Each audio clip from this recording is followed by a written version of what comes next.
if you build it, they will come. That's beautiful, right? It's totally untrue as it relates to an artist's career. That would mean if you paint it, they will buy it. If you're off doing the work, you're just going to get the success. It's just not true. We want it to be true. It sounds romantic and beautiful, but unfortunately, we've got to connect what we're doing to the people we're serving. Some people think of marketing as a dirty little word. I love it. Hello and welcome to the Art of Selling online courses. We are here to share winning strategies and secret hacks from top performers in the online course industry. My name is Dominik and today's guest is Alain Picard. Most people think you have to choose. You can be a serious artist or you can build a real business, but not both. Today's guest didn't get the memo. He's a master pastelist, one of the highest honors in his field. His paintings hang in galleries across the United States, Europe, and China. He has written 3 books, and he's turned all of that into a thriving business, teaching thousands of artists around the world with 25,000 people on his email list. He believes something most business owners would never say out loud. He believes you have to stop serving what we call the tyranny of the urgent, the endless small fires, the constant hustle, if you ever want to make a real impact. And somehow that belief is exactly how he built something this big. So today we're going to pull it apart. How a kid who drew a deer in 7th grade art class became a master, how he grew an audience that most creators would dream of, and how he thinks about building a business that serves the work instead of the other way around. Alain, welcome to the show. Hi, Dominik. Thanks for having me. It's a pleasure. Of course. Alain, I want to start way before any of the business stuff. So before the membership, before the 25,000 people on your list, I want to start with that kid in a 7th grade art class. So you made your first pastel back then.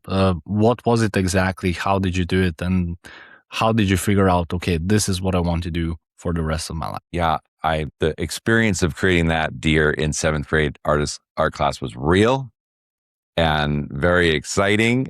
It did not correlate with me discovering that I wanted to be an artist for the rest of my life. My boyhood dream was to be a left-handed pitcher in the major leagues. That was the kind of blinders that I lived with as a boy, and just enjoyed sports like so many other kids. But I had this knack for drawing, and I would tend to sketch and doodle all over we used to wrap our textbooks with brown paper from, the paper bags from the grocery store. And I would fill them with sketches and doodles and characters. And, I had a creative temperament without really knowing it, which meant I was largely distracted at school. And art class was one refuge, one place of retreat. And thank God for the art teachers, Dominik, because I think they saw through a lot of my sideways energy and just saw potential. And that deer was a unique experience where I stood back and went, wow, I can't believe that I could create this with these pastels, the velvety antlers, the surface effects, the sense of it looking alive. I had done a number of sketches with like graphite pencils and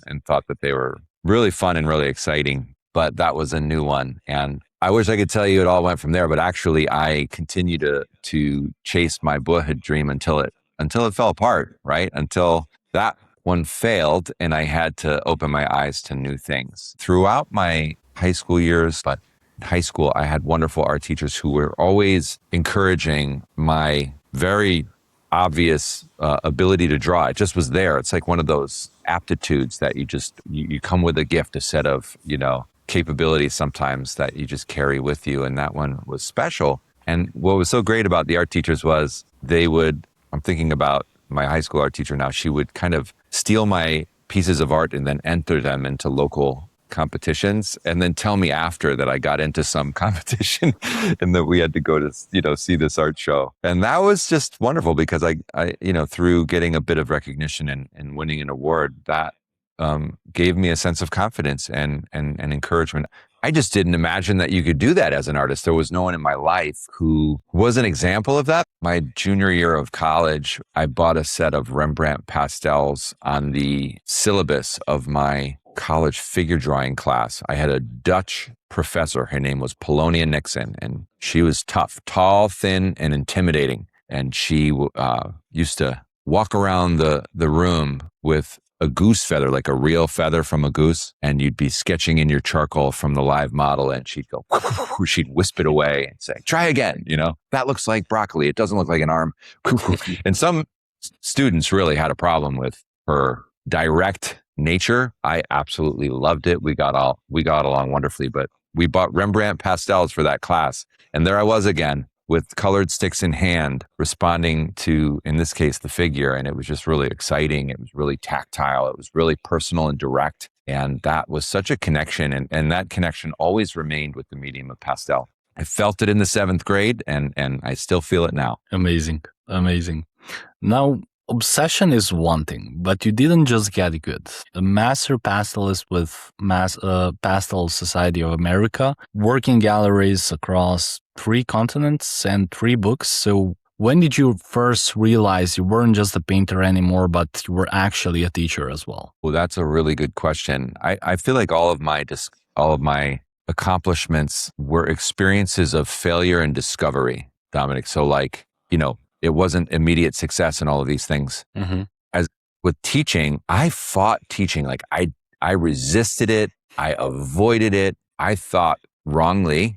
I had a limiting belief that those who can't do teach. I carried that belief with me from some negative experiences when I was younger. I also had probably some pride that was getting in my way.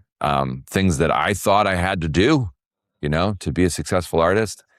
And teaching wasn't one of them. However, I did like to demonstrate the creative process. So I would, if an organization invited me in front of a group to paint a portrait in a couple of hours or to create a piece of art, I said yes to that. That seemed to make sense to me. Well, that led to lots of invitations to teach workshops and classes, which I said no to because I was of this mindset. Until 2008, Dominik, when all of my commissions dried up. I did a lot of portrait commissions. That was kind of the first big wave of professional work, was commissions of children largely and other institutional commissions. I did a brief stint with illustration for, commercial application, but I really found that portraiture was a better place for me to make a living, and then also moved into the gallery sales. And so market recession, housing crisis, couldn't sell a painting, couldn't get a commission. It was tough. I had one young son. My wife was pregnant with our second. And there was a day and there was a moment. Maybe you've had these line in the sand moments, but my wife looked at me. I told you before we hit record that she's German, and she's my life partner, my soulmate. She's just incredible. And she tends to have insights and into, my life in extraordinary ways. In this moment, she looked at me and she said, "You're burying your gifts in the ground. You've got all this potential and you keep saying no." So she really sorted me out there. And it took me a day. I kind of walked away from that and had a good deep think. And I said, you know what? She's right. I'm avoiding this because I am hiding behind some wrong views. And I think there's probably more pride than I want to admit getting in my way. So about a day later, I came back to her. I said, okay, you're right. I'm going to take that invitation. Let's try the workshop thing. I was terrible the first time. It got a little better the next time. And somewhere along the way, I discovered my life's passion, which is, helping artists grow and transform. And I really do love encouraging people. I just hadn't discovered it yet. And that is just so important to sit with, because for each of us, the treasure is so often hidden on the other side of a yes that we may not have really uncovered yet, right? And so there's gold in our lives, but we're not excavating it for any number of reasons. Maybe we just haven't gotten the right feedback. That opportunity hasn't presented yet. In my case, I was resisting it directly. That set off a series of years, Dominik, where I taught all over the world. I just like everything else, it starts very quietly. 6-8 artists in my studio once a week, turned into, Saturday workshops and weekly local classes in my studio, saying yes to things. Then with those books, at some point I got invited to write instructional art books on pastel. And that sort of opened up more national level opportunities. There was a turning point where a major publisher in the arts invited me to do a series of videos on portrait painting in pastel. And that was the turning point because I had never done that before. I'd never done video-based teaching. And I had done years and years of traveling around doing these art workshops, which was a great joy, but also a difficult, at times, challenge for a young family to be leaving to go pick up your paycheck in another zip code. After that experience of those videos, first of all, I loved it. I loved everything about it, the application of video-based teaching. And second of all, it put me on the map. I got requests from far and wide after that. And I realized I've got to figure out how to do this directly. That really was. So little by little, we just say the small yes leads to the next step, And we've got to walk through that fear. There was a fear for me. And I'm so grateful that I got out of my own way, honestly, because it led to some of the most exciting opportunities in my career. But the accolades, when you read a resume, it sounds really impressive. These things, if you read the real artist's resume, Dominik, it would sound like, challenge, difficulty, lean season, briefly broken up by an award. It would be that kind of thing, but we don't write our resumes that way. But yes, over years and years, I've managed to have some extraordinary experiences. And now I have the great blessing and privilege to support and encourage artists globally through this online platform. That's amazing. You said something interesting before, that everyone in the space usually quotes like Field of Dreams, like build it and they will come. But you kind of call that a lie. So why would you say that? Oh, right. So, there's this movie, Field of Dreams, with the actor Kevin Costner. It was a great movie. He's a great actor. If you build it, they will come, right? Wasn't that the quote from the movie? And it's beautiful, right? It's totally untrue as it relates to an artist's career. Like that would mean if you paint it, they will buy it, right? Or if you're off doing the work, you're just going to get the success. It's just not true. We want it to be true. It sounds romantic and beautiful, but unfortunately, we've got to connect what we're doing to the people we're serving. So that for a fine artist, that's the buyer, the collector. For a commissioned artist, that's the client. For an artist, an educator, that's the student. And so some people think of marketing as a dirty little word. I love it. It just means, sharing what you have to offer with the people you serve. So it's helping.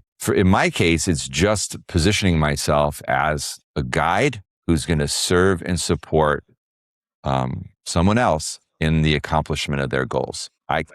I think that is the key. So if you can build the bridge from whatever it is you're creating, if you build it, and those that you want to serve, wherever they are, then they will come. They've got to have a bridge to you and a very good invitation. And that invitation is, how are you going to solve my problem and take away this pain and help me accomplish success, Yeah, I've never heard someone describe marketing this nice. This was like very well put, and it's totally different from what we usually hear about the word marketing and everything else like that. Well, yeah, thanks for saying that. I think for me, even if you can flip how you think about marketing and you see yourself as serving people, it changes everything. Like, it's not dirty, it's not ugly, it's not gross, it's wonderful, right? It's because certainly if you have something of value that you want to offer others, how excited would you be to share that with others so that they could benefit, right? Because it's, for me, certainly like my motivation is transformation, is impacting lives and helping people transform. I love empowering artists. And I believe artists are the cultural agents of restoration. So the more artists that I help, the more people are out there renewing culture, the more beauty is in the world, the more hope gets, like, it's a ripple effect, and it's very powerful. And so for me, it's like root what you're doing in purpose and mission. And then your marketing just becomes a way of letting people know that you're there to serve them. And that's exciting. Very well said. What else brought those 25,000 people to you on your email list? So right. The email list, I threw that number out. I think it's probably fairly close, but it's growing all the time. People, and email lists are really, really powerful. I really believe in growing and nurturing your list because platforms change, you hear the stories where the social media platform all of a sudden goes away, or someone builds up 100,000 followers on a platform and all of a sudden they get kicked off of it for like no reason at all, or crazy things. And your email list is something that you can, that's yours, that you can carry with you even to different providers. So I just think that, so for me, really using these different social platforms as a way of drawing in people to give me their email in exchange for value. Probably the most powerful way I've done that is through different lead generators. Like there's a number of YouTube videos that I created. And I think that was probably the most significant season of growth for me when I decided that I wanted to figure out a way to create my own content and, figure out a way to create an online course. I think if I were to go back to about 2017, 2018, I had this holy conviction burning inside of me that my wife and I had to figure out how to do this on our own. We had achieved success with publishing companies, and you're never going to do well. You're going to get pennies on the dollar when somebody else is publishing, So we started figuring out how to make YouTube videos, and it was ugly for a while and just but it was a way to learn. And then just listening. I had so much market research from all these workshops in rooms with people all over the world. I knew exactly what the needs of my ideal clients were, like the people who I served. I knew what they struggled with. And at the basic level, I understood that like people just were very insecure about materials. What materials should I get? Oh my gosh, is there a right one, a wrong one? I don't want to waste a bunch of time and money. So I started making some free YouTube content around just, what pastels should I use? What pastel papers should I use? And answering simple questions. And those were very, very powerful in terms of the response. And I would always put a link in the description, get the free guide, and that started growing the list a lot faster than it had ever grown before, when I was just kind of putting the paper out at the art opening or putting the join my newsletter list out at the workshop, right? So those lead generators really became the bridge, and just over time, you just get better and better at it, where then you start creating various forms of landing pages, and then have the videos on the back end of those landing pages where people can get a wonderful guide that will help them understand what pastels would be best for them to accomplish the style that I teach, and what papers, and then other things, right? Technique-based things. And so always having some sort of downloadable resource that would accompany the lessons that you could get in exchange for your email. That grew the list a lot. And then over time, even now, we do Facebook ads toward sometimes freebies, more often than not, low cost mini courses that are growing the list as well. So yeah, and then I wish I could tell you I sent out an email every week, but I do 2 a month pretty much. And even that consistency is really powerful. So that just means once people are on the list, nurture your audience by continuing to connect with them, encourage them, provide value. And so I'm very clearly positioned as an artist who is helping other artists grow in their pastel painting. So I never surprise people and suddenly talk about something else. Very clear. It's very consistent. I'm always showing up in that way with either a mini lesson, a hack, an encouragement. Sometimes it's more mindset oriented. Other times it's more technique oriented.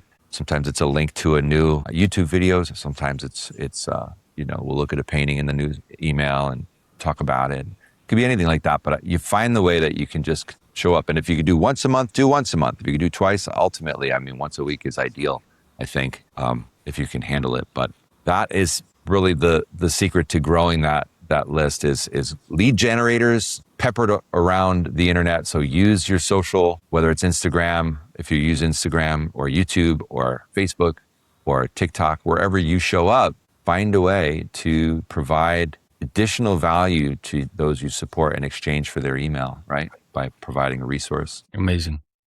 So people find you, some land on your list, and the flagship they can join is Cultivate. So I want to understand it properly. What does someone actually get when they join Cultivate? Yeah, actually, Cultivate is a membership community for pastel artists, and it's a monthly, uh, back end membership community. So you can't just join Cultivate from walking down the street. You have to come through a signature course first. So I have a fall signature course coming up. It's called the Painterly Landscape. And that is really where you would get, introduced to my roadmap and way of teaching and come through and you'd have a really good understanding after that experience. It's about 6 weeks. And you would be invited on the backside of that course experience to join Cultivate. We in Cultivate have rotating themes that we learn. So we don't just do one kind of painting like landscapes. We do still life, floral, landscape, figure, portrait. I like variety. I've done a lot of things over the years. And so I like to mix it up. And we publish new content each month. We also have certain live events and live group critiques each month. And there's a wonderful resource library now of, probably, about 72 unique topics, in addition to some of the other categories that I've developed over the years in terms of like growth strategies. I teach sort of coaching, business coaching or mindset coaching, or, how do you write that artist bio? How do you create that website? Those would be examples of little coaching things that we've built up, a whole catalog of growth strategies. I interview other artists with exclusives. I have an artist spotlight catalog inside of Cultivate. So it's quite a rich environment and it's a wonderful place. A lot of people come in because they want the content, but they discover the community and that's really what they stay for. I think it's a powerful community of artists supporting one another and encouraging one another. That's what I'm most proud of. And it's a global movement, right? You heard me talk about how I want to empower artists to renew culture by revealing beauty, goodness, and wonder through their art. So that is my mission. That's what gets me excited. And I do that by helping artists learn a loose, expressive style of painting with the medium of pastel. That happens to be how I get to, engage in that mission. And so I attract people who are excited about that toward me. That's how it works in life, isn't it? We sort of magnetize people who are aligned with us. And that's what we have going on inside of Cultivate. It's so exciting. We did a different Painterly course this spring, focused on still life. We did a little experiment and did a still life course. And we've just had another enrollment in late May, it was just at the beginning of June. The new students came in to Cultivate on the back end of that spring cohort, which was really exciting. So we do two enrollments a year for Cultivate right now, in the spring and in the fall after a signature course. Yeah, that's how it works. I've got a portrait course, a landscape course, and a still life course that people could enter Cultivate on the backside of. Mm-hmm. What about the 3 books? So we have Beginning Drawing, Mastering Pastel, and Pastel Basics. So those aren't just like credentials. To me, they're kind of top of a funnel most people would actually kill for. So how do the books connect to everything else, if at all? What would you say? I wish I planned it well like that, right? I mean, there was this moment earlier in my career where I was sought out by a publisher to write Pastel Basics. And it was like a 32-page, large size how-to pastel book. And I had never done that before. I'd never created a how-to anything. And so I thought, wow. And they were going to pay me to do it. So I said, great, let's go for it. That led to the second book. So that Pastel Basics actually turned into almost part 1 of Mastering Pastel, because the same publisher came back and said, would you expand on this with Mastering Pastel? And again, it's me discovering a joy of teaching and a love of helping others, and kind of also that, how do you take apart a process into a series of clear steps and then explain it to someone so that it becomes simple and clear and achievable and also desirable? Like, oh, I'm inspired. I actually want to do this, right? When you talk about it, that was for me exciting. Like, it was a discovery. I love communication. I discovered that I enjoyed the writing as much as the painting. And that's how it happened, Dominik, is like the little yes that leads to the next yes. And then a little while later, a couple years later, after Mastering Pastel, and that was that was like 60, I think it was 64 pages, Mastering Pastel, and more painting demonstrations, more work, where they said, hey, we'd love to have you write a drawing book. What do you think? And so I said, okay. And that was 128 pages and a lot more work and commitment to a process. But I wouldn't have been able to do that earlier. I wouldn't have had the skill or capacity to deal with a 128 page instructional art book on drawing. But, at that point I was ready to give that challenge a go. And that actually led to some of the videos that I was invited by another publisher to do were almost like related to or adjacent to the books that I wrote, because, they go and read them and they go, oh, he'd probably be good at this or that. And it opened other doors from there. But I think of those books as my training ground, truly. Like, it was where I learned to do instructional art teaching, and to take, you got to take the pictures, you got to step out the process, you got to make it really clear and definable, not overwhelming, and little by little. And then beginning to translate that into video communication is another art form unto itself. So I'm just so grateful that, when I look back, I started painting, I think 1997. So we're approaching 30 years here. And that's a lot of time to the little yeses can stack up over time. And the skills of a year, of a season, can stack up over time. And that becomes really powerful. And so I'm always trying to encourage people, just, make today's yes matter. And there's something today that we can say yes to on our journey, even in building our business, right? We can say yes to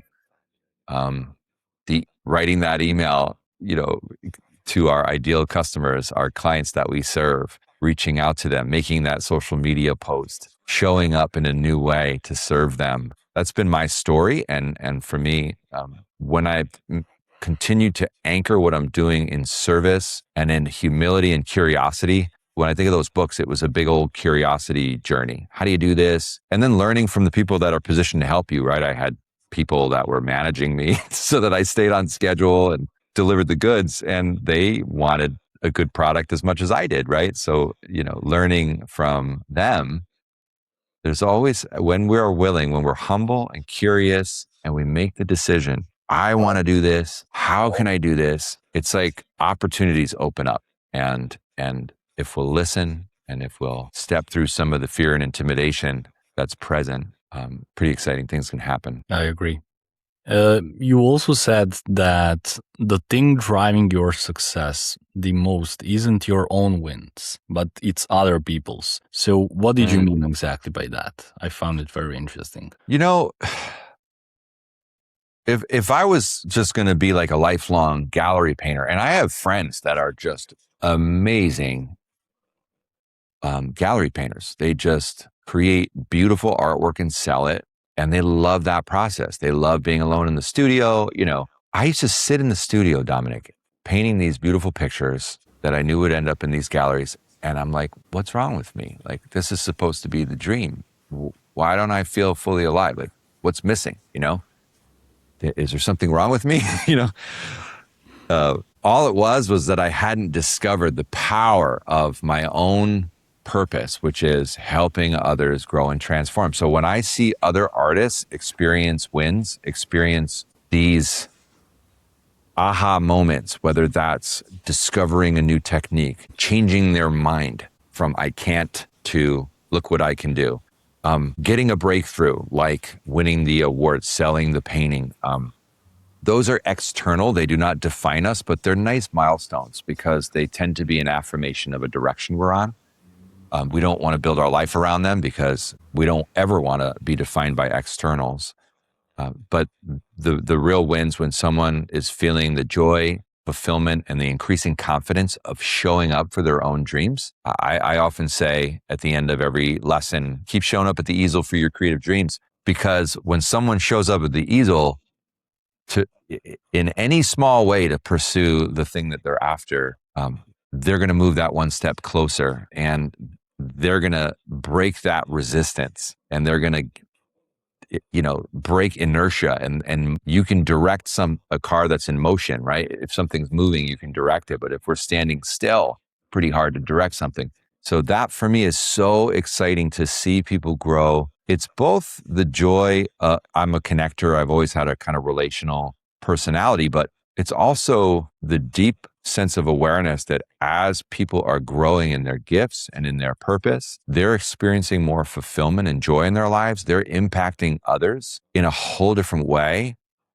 It's like you're just turning the dial up on this beauty and this goodness and this wonder that I think we as artists have an opportunity to uniquely share with the world. And it's a very powerful contribution that we can make to shift things from sort of an atmosphere of, whether it's an atmosphere of anxiety or hostility or contention or even just ugliness, right, to an atmosphere of hope and beauty and generosity. So these are the things for me that get me excited. And the wins are like the little markers. They're like they're the little trail of breadcrumbs that is proving that we're on the right track. Exactly. Underneath all of this, there's a sentence you said, stop serving the tyranny of the urgent. So what's the urgent been costing you? Man, this is like a life lesson that I will continue to have to learn over and over in every new season. But I think the tyranny of the urgent is ever present in all of our lives. There are demands of family. There are demands of work. There are health demands and crises that occur. There are the challenges that rear up. And wouldn't you know it, Dominik, they will rear up with a vengeance when you actually try to move toward your goals. When you decide I'm going to move towards my dreams and goals, you watch all hell break loose around you, all kinds of stuff. I can tell you stories. Goodness gracious, my whole septic system collapsed in the months leading up to the first online course I created. It was like if it could go wrong, it went wrong, right? What is that about? Well, I wish I entirely knew, but there is a resistance that rises up against us moving towards a higher plane or a higher level. And as a person of faith, I see that, in a certain way, but I think no matter what, if you serve the tyranny of the urgent, you never get to build your dreams. It gets stolen from you by the little things of life, right? It just gets stolen. It gets taken from you by the little things of life. And that is a great tragedy. So I think for me, it's just been learning how to understand the priorities of the season, what really matters this year, this month, this quarter. What am I doing? I remember wholeheartedly when I said, we are going to launch this online landscape course. We're going to do it in this calendar year, and that was a goal. And you know what? If I said yes to every invitation, I would have never got that thing off the ground. I had to say no to some things in order to say yes to the dream, to say yes to that goal. And then ultimately, and to believe enough. I mean, it takes a lot of belief in yourself and in your convictions to continue to follow through when you do not know if it's going to work, right? That is entrepreneurship. I'm going to take 100% responsibility for this outcome, and I do not know if it's going to work. Welcome to entrepreneurship, right? Like, I love that. And that's unique, right? So that is where, for me, learning to prioritize my action and attention, and I have to do it right. Today I have to do it again, and tomorrow I'll have to do it again. And it just continues, because the tyranny of the urgent will rear its head in new and wonderful ways. But we've got to find a way to prioritize our goals so that we can accomplish them, because ultimately you will serve your purpose here so much greater if you can do that. It's kind of like, I like to think of it also as a top of the cliff versus the bottom of the cliff, right? So if you're at the top of the cliff with people, you're trying to help them understand how not to fall and how to stay alive and how to, live life safely and in a healthy way so that they do not get injured and that they do not fall into peril, right? Well, the experience at the bottom of the cliff is very different. We're scraping people off the pavement. We're bandaging wounds. That's the tyranny of the urgent. And it's very important. An EMT driver, people who work in EMT or emergency medical teams, are they excel at this. If the only thing we ever do is respond to those needs, we're never going to build the systems and the resources and the lessons and the courses and experiences that can help people avoid the pitfall that's going to land them at the bottom of the cliff. Does that make sense? Yeah, definitely. Is there something that you believe about yourself now that you didn't when you were just starting out after all of these amazing experiences that you had and lessons? Yeah, I don't think that I saw myself as an entrepreneur when I was starting out. I saw myself as an artist. I also don't think I felt that I could be good at making money. Like I think that was a journey as well, and accepting that actually I can help people and generate income, right? And be good at it. That has changed a lot. I think of myself who is someone who, attracts income. And that is a good thing. It's a very good thing. And a lot of times in the art community or the creative community, it's like, if you go down that path, you might be told you're selling out, or, you're not a real artist, something like that. I've shed all those skins. I think that I know now who I am. I am, yes, an artist, but I'm also, yes, a teacher. And I'm also, yes, a leader who is, yes, a business person or an entrepreneur. And I'm an amalgam of that. And I love that. And I'm embracing that. And I get to help people with an outsized impact. And so the more courses I sell, the more people I reach, the more artists come into our membership, the more impact I get to have. And that is amazing. So for me, I've really shifted my mind in terms of my identity. I think also, like, I always got caught up as a young person. I told you about my boyhood dream, left-handed pitcher in the major leagues. I am a baseball player, right? Well, what happens when you fail at that dream? Your identity is crushed, right? So then what? I am an artist. Well, what happens if you don't sell a painting? Well, you're probably not going to be feeling too good. So rooting my identity not in what I do, but who I am. And so my faith is very important to me. Ultimately, I am created by an extraordinary creator. So I have inside of me, sacred potential to do extraordinary things. There is the only limit in my life is the limits I put on myself. And this is not like egoic or the swelling of pride. It's actually a real humble awareness to have the humility and the awestruck wonder to say, wow, I've been put on this earth with the potential to do anything with the gifts I've been given, the God-given gifts that are sitting inside of me. And I can hedge my bets. I can play it safe. I can hide in a corner, or I could choose to believe that there is greatness inside of me and that there are people that lives are going to be changed as a result of me stepping out and living the life I'm called to live. And that's what I think is so powerful about this community, that, of course, creators and those of us who are creating valuable content and communities. Let me tell you, communities in this day and age are so critical and so valuable, that because we become connectors and facilitators of relationship and connection that encourage and foster one another on. These are there's so much opportunity to change lives for the better as a result of that. And so let's not get in, I don't want to get in my own way. And I still do all the time. Am I going to do a great job on that lesson? Thinking about me, how am I going to be perceived if I go on that podcast with Dominik and talk about things? Am I going to sound smart? That's me thinking about me. That's ridiculous, right? When I'm thinking about you, what do you need? Where are you struggling? What are the challenges that you're having? How can I help? What experiences have I had that can support and serve you? I'm not all caught up in that other stuff. That doesn't even enter my mind. And that's the game, is really staying there. Amazing advice. Before I let you go, two quick ones. Different people are listening to this podcast. So someone has your kind of skill, the mastery, but hasn't put a single thing online yet. What would you say to them? Where do they start from here? Yeah, I would just say start small. I mean, when you haven't put a single thing online yet, it all feels overwhelming, right? And you can feel like, well, I have to have perfect everything in order to get going.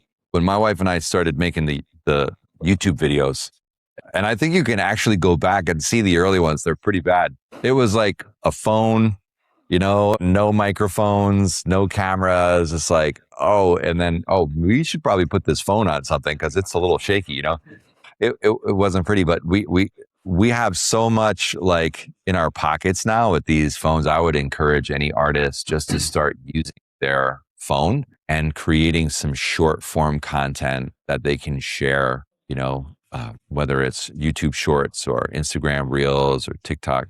I'm not on TikTok, so I kind of choose my platforms and stick there. That is, I think, what I would do and would recommend, and focus on, don't try to be somebody else. You know what? Don't play the comparison game. Don't chase trends.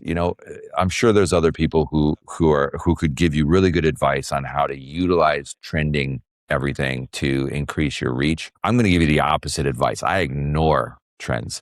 I just try to show up consistently.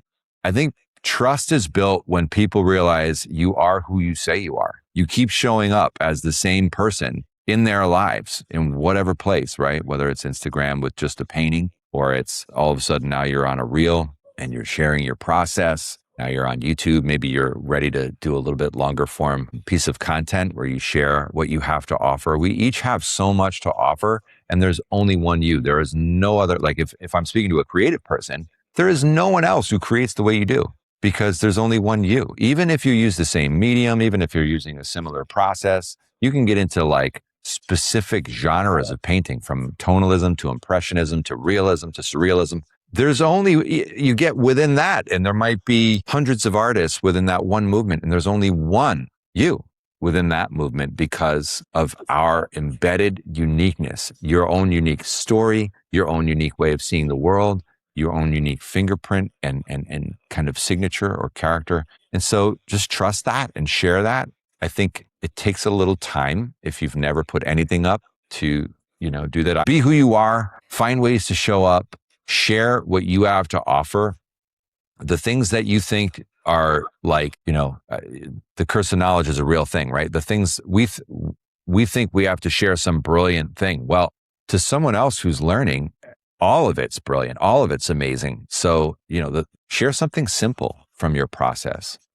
Start there. Take 60 seconds, share something simple from your process with your phone, and go from there. And make a commitment. I would say, like, give yourself a 60-day challenge or a 30-day challenge to do not even necessarily make it work for you. It doesn't have to be something every day. It could be once a week for 10 weeks in a row, or it could be twice a week, whatever you can do. I think that is really powerful and important.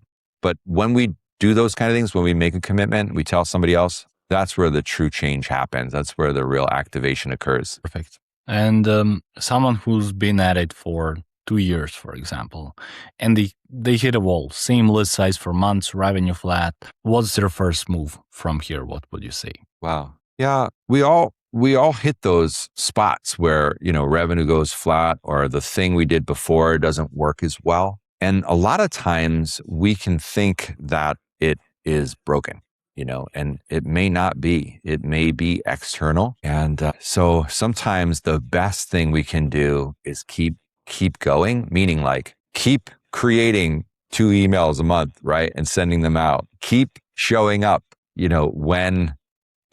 when you're not seeing a lot. I also think it's always a good time to maybe introduce something fresh. There, I have found, like I told you this spring, I introduced a different course. It was a painterly still life course. Well, actually, that was an experiment, Dominik. That was my own saying, you know what? The spring prior didn't go the way I had hoped. Things were flat and even slightly lagging on the experience we had done the previous spring. What could we do different? And who is it? And so sometimes just getting feedback. So I am a huge fan of feedback. Feedback is your friend. I would survey your audience, find out what they need, find out what they want. Talk to your people. They will tell you what they want from you. So, that is really, really powerful because that can validate offers. You may have a hidden offer sitting right in front of you that your people will tell you they need from you that you could build right on top of what you're already doing, or release to a different group of people. I don't know, but talk to your people. I would say survey them, find out, where they would love something else or something more from you. That can be very, very helpful. And then shake it up. I think sometimes, so I kind of continued to do some things the same way as always, but I shook it up. I added this spring still life course. I made it a little bit shorter, which meant it was a little less money, took a little less time, which, I think that the cost associated with that was helpful for my students. And it also was a little less intimidating than a portrait course. And so that meant also that I could reach more beginner-friendly people this spring versus people who take a portrait course tend not to be beginners. They have some experience, and so it's a different student. Mm-hmm. And so understanding that, who am I trying to reach? Where's the growth potential? Where's the fall off, right? And where's the growth potential? That can really help you to understand how to reinvigorate, the revenue flow. I think that if you're a couple years in, or you've built some business here serving people, it's a lot easier to sell something to someone who's already bought from you than it is to go acquire a new customer. And it's a lot more expensive. So it costs you more to go out and acquire a new customer than it does to sell something to someone who already has purchased from you. So that would be for me where I would start. I would understand my people. I would survey them. I would get feedback, and I would say, what do you need from me? Where are you struggling? Where are your challenges? What else can I do for you? And I bet you've got revenue potential sitting right there, and it's fairly turnkey. Exactly. That's the exact thing that we usually tell our clients. Just survey your audience, because most of the time course creators tend to think, I think they need this, but that's just your thought. But when you actually ask your audience who are paying for your courses, who are here for you, for what you have to teach them, it's always something different. They will always say something like, yes, I like this course. Now as a next step, I would like this. Sometimes they just give you amazing ideas that you couldn't even think of as a teacher, yes, but you are able to present it to them and actually make something and help them out. So I would definitely agree with that advice. Yeah. And the last idea I would have too, Dominik, is if you have existing content that you've been working with and you're finding revenues flat, there may be a way, as you survey your audience, to spin off a piece of that content and sell it as like a mini course or as a micro offer. I have some greatest hits that have occurred inside of Cultivate, where I hit a month that, boy, oh boy, it just really met a need. And we were able to take that content and kind of repackage it as a standalone mini course. Exactly.